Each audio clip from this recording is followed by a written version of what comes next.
నమస్తే ఫ్రెండ్స్, నేను వినందన కిచెన్.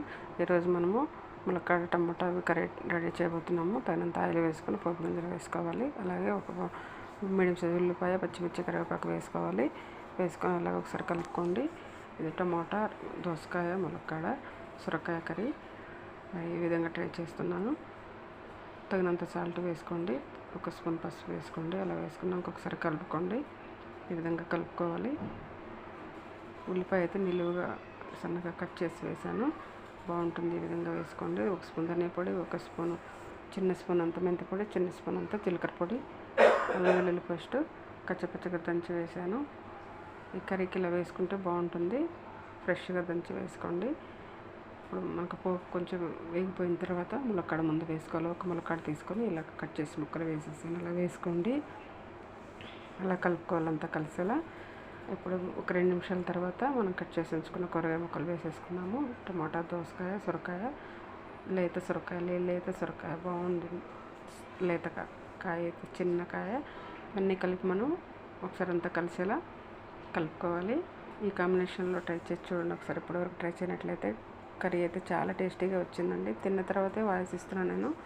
చాలా బాగా వచ్చింది. అంతా కలిసేలా ఒకసారి అలా మధ్య మధ్యలో కలుపుతూ ఉండాలి. ఈ విధంగా కలుపుతూ ఉండాలి. మీడియం ఫ్లేమ్లో ఉంచుకొని ఉడికించుకోవాలి.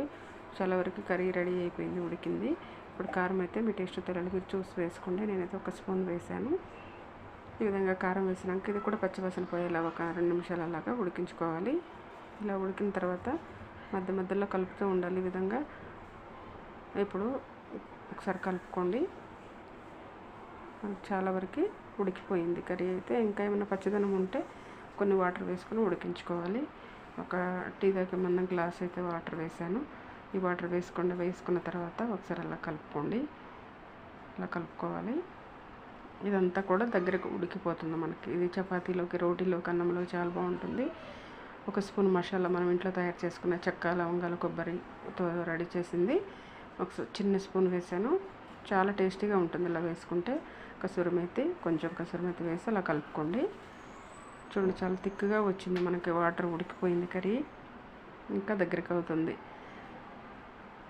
గుప్పుడేమో కొత్తిమీర వేసుకోండి. అలాగే ఈ విధంగా సన్నగా తరిగి వేసుకున్న తర్వాత అంతా కలిసేలా ఒకసారి కలుపుకోండి. చూడండి, ఆయిల్ పైకి సపరేట్ అవుతుంది కదా, మనకి కర్రీ రెడీ అయిపోయింది. ఈ విధంగా రెడీ చేసుకోవాలి. దగ్గరికి అయిపోయింది కర్రీ చూడండి. Thanks for watching.